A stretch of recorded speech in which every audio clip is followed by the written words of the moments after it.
Games Workshop was clearly bullied, because they are bullying the bullies in the first degree, the Ogor Mawtribes.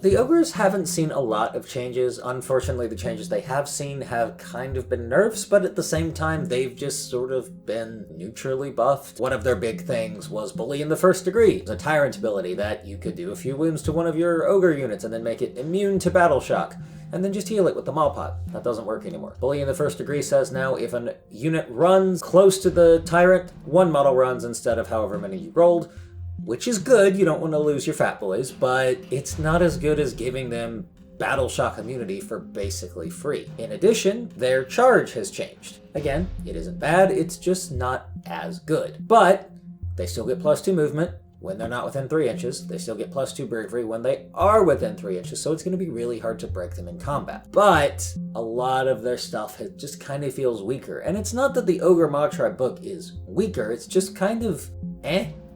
It just plateaued. The best unit is probably the new Hunter. The only reason I think that this is because there is a command ability that you can give this new Hunter that will have him hit with his ranged weapons on a 2. His ranged weapons are extremely powerful, and when he's in cover, he's invisible. Stick him in cover, thwink, take out a hero. 2 up. Move into a different cover, thwink! He's invisible. No retaliation. They can't charge him, they can't shoot him, they can't target him with spells, they can't see him. Yes, that means you have to take him as your general, but oh no.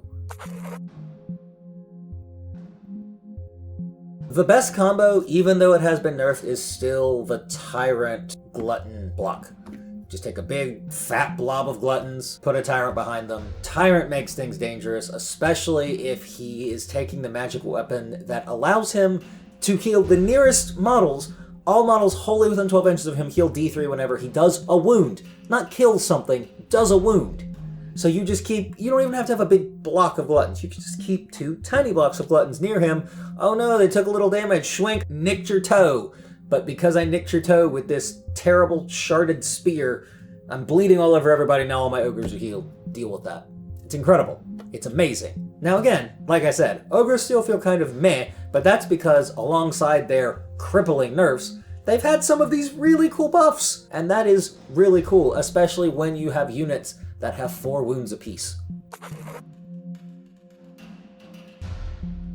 Ogor Mawtribes play kind of like battering rams. You don't really want to sit back with them. You can, depending on if you're playing the Leadbelcher-focused army, but you kind of want to be in people's face even with your Leadbelchers, because that's what they do. They run in, smack you with their fist, hit you with their belly, take a bite out of you, and then just keep eating. Everything in this unit wants to be in combat, even the things that shoot, except maybe the cannon, but even then, it gets bonuses to charging, so charge your cannon.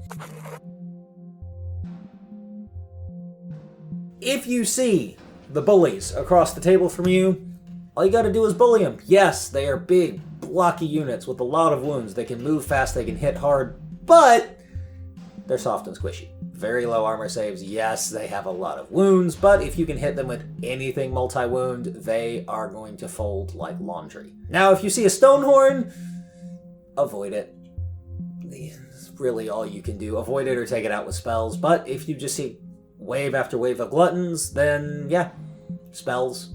Anything that does multiple wounds, they have a 5-up armor save. A little bit of rend, and they're, like I said, they're just gonna... I do think it is a shame that the Ogor Mawtribes are kind of getting brushed under the admittedly more exciting Slaves to Darkness release, because the Ogor Mawtribes are a fun army. I know there are 5 people that like them. Yeah, it just, I don't know. Games Workshop has this problem where when they release 2 codexes at the same time, one of them was like, wow, new codex, rad, 90s word! And then the other was just, eh. And I kind of feel bad that the Ogres fell into the eh category, because they have so much character, and they're so fun, but they just feel